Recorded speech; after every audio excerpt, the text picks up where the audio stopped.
આજકાલ નાની ઉંમરમાં જ આપણને ઘણી બધી સમસ્યાઓ થતી હોય છે, જેમ કે થાક લાગવો, શરીરમાં નબળાઈઓ આવી જવી અથવા તો કબજિયાત રહેતો હોય છે અને નાની ઉંમરમાં જ વાળ ધોળા થઈ જવા, ખૂબ જ પ્રમાણમાં વાળ ખરતા હોય છે અથવા તો સાંધાના દુખાવા પણ એટલા જ થતા હોય છે અને બદલાતી ઋતુની સાથે જ સ્કિન આપણી ડ્રાય થઈ જતી હોય છે। તો સ્કિન ઉપર ગ્લો લાવવા માટે શું કરવું, શું ના કરવું, અને ડાયાબિટીસના પેશન્ટ હોય એ લોકોને પણ ઘણી વખત કંઈક મીઠું ખાવાનું મન થતું હોય છે અથવા તો વેઇટ લોસ કરતા હોય એ લોકોને પણ ડ્રિંકમાં શું લેવું અને શું ના લેવું એ બધી સમસ્યાઓનું સોલ્યુશન આ એક જ ડ્રિંકમાં છે।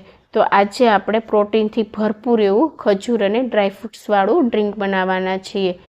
તો અહીં મેં ખજૂર અને ડ્રાયફ્રૂટ્સથી ભરપૂર એવું ડ્રિંક્સ બનાવવા માટે 8 થી 10 નંગ જેટલી ખજૂર લીધેલી છે અને ખજૂરની અંદર ઠળિયા કાઢીને આપણે ખજૂરને એક વખત સારા પાણીથી ધોઈને યુઝ કરવાનો છે અને ત્યાર પછી આપણે 1 ચમચી જેટલી બદામ, 1 ચમચી જેટલા કાજુ ઉમેરીશું અને 2 ચમચી જેટલી મેં અહીં કિસમિસ લીધેલી છે। સાથે જ આપણે 2 નંગ જેટલા અખરોટ ઉમેરીશું અને 4 નંગ જેટલી અંજીર ઉમેરીશું અને અહીં મેં 1 ચમચી જેટલા પિસ્તા લીધેલા છે તો પિસ્તાને પણ આપણે ઉમેરી દઈશું અને ત્યાર પછી 1 ચમચી જેટલા મગજતરીના બીજ અને 1 ચમચી જેટલા ખસખસ લીધેલા છે તો એ બધી વસ્તુને આપણે ઉમેરી દેવાની છે અને ત્યાર પછી આપણે 1 કપ જેટલું હુંફાળું દૂધ ઉમેરીશું અને દૂધ ઉમેરીને આ બધી વસ્તુને આપણે 1-2 કલાક માટે પલાળી દેવાની છે દૂધમાં।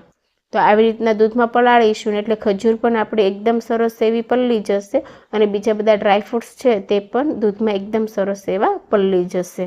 તો આ બધી વસ્તુને આપણે આવી રીતના દૂધમાં ઉમેરીને પલાળી દઈશું અને હા, જો તમે ઓવરનાઇટ આ બધી વસ્તુને પલાળવા માંગતા હો તો તમે પાણીમાં પણ આ વસ્તુ પલાળીને ત્યાર પછી તમે આ ડ્રિંક્સ બનાવી શકો છો। તો આ બધી વસ્તુ એક વખત આવી રીતના મિક્સ થઈ જાય ત્યાર પછી આપણે ઢાંકણ બંધ કરીને ખજૂર અને ડ્રાયફ્રૂટ્સને આપણે 1-2 કલાક માટે આમ જ પલાળવા મૂકી દઈશું। તો લગભગ 1-2 કલાક પછી તમે જોઈ શકો છો કે ખજૂર પણ એકદમ સરસ એવી આપણી પલળી ગઈ છે અને બીજા બધા જે ડ્રાયફ્રૂટ્સ છે તે પણ એકદમ સરસ એવા દૂધમાં પલળી ગયા છે। તો મેં અહીં હુંફાળા દૂધનો યુઝ કરેલો છે, તેનાથી શું થશે કે આપણા ડ્રાયફ્રૂટ્સ અને ખજૂર ફટાફટ એકદમ સરસ એવા પલળી જશે અને એકદમ સરસ એવા સોફ્ટ પણ થઈ જશે। તો હવે આપણે આ ખજૂર અને ડ્રાયફ્રૂટ્સને એક મિક્સર જારમાં લઈ લઈશું અને એકદમ સ્મૂથ એવી પેસ્ટ બનાવી લેવાની છે। તો એક વખત આવી રીતના આપણે એકદમ સરસ એવી પેસ્ટ બનાવી લઈશું। તો આપણી એકદમ સરસ એવી પેસ્ટ બનીને તૈયાર થઈ ગઈ છે। તો જો હું ચમચીથી તમને બતાવી દઉં તો આવી રીતના આપણે સ્મૂથ પેસ્ટ બનાવી લઈશું। જો અધકચરું કોઈ ડ્રાયફ્રૂટ્સ હશે ને તો પણ ચાલશે, જ્યારે આ ડ્રિંક્સ બનાવીશું અને પીશું ને તો એ અધકચરું ડ્રાયફ્રૂટ્સ પણ સારું લાગશે। તો થોડુંક અધકચરી પેસ્ટ રહ્યું હોય તો પણ ચાલશે અને ત્યાર પછી આપણે 2 કપ જેટલું દૂધ ઉમેરી દઈશું અને ત્યાર પછી એક વખત ચમચીથી આવી રીતના મિક્સ કરી લઈશું અને એક વખત આવી રીતના મિક્સ થઈ જાય ને ત્યાર પછી ફરીથી આપણે અડધી મિનિટ માટે મિક્સરમાં આપણે ગ્રાઇન્ડ કરી લેવાનું છે। તો હવે આપણે ફરીથી ઢાંકણ બંધ કરીને અડધી મિનિટ માટે એકદમ સરસ એવું ગ્રાઇન્ડ કરી લઈશું। તો આપણું અહીં પ્રોટીન્સથી ભરપૂર એવું ખજૂર અને ડ્રાયફ્રૂટ્સવાળું ડ્રિંક્સ બનીને તૈયાર થઈ ગયું।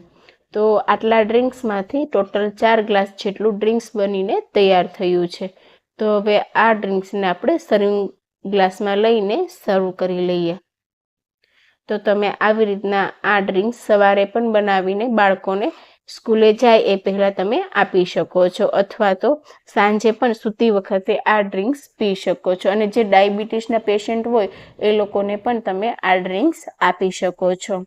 રેસીપી જો તમને ગમી હોય તો વિડીયોને લાઇક કરજો અને તમારા ફ્રેન્ડ સર્કલમાં શેર કરજો અને હા ફ્રેન્ડ્સ, હજુ સુધી જો તમે મારી ચેનલને સબસ્ક્રાઈબ ના કરી હોય તો જલ્દીથી સબસ્ક્રાઈબ કરી દેજો એટલે મારી રેસીપીઓના નોટિફિકેશન તમને પહેલાં મળતા રહે।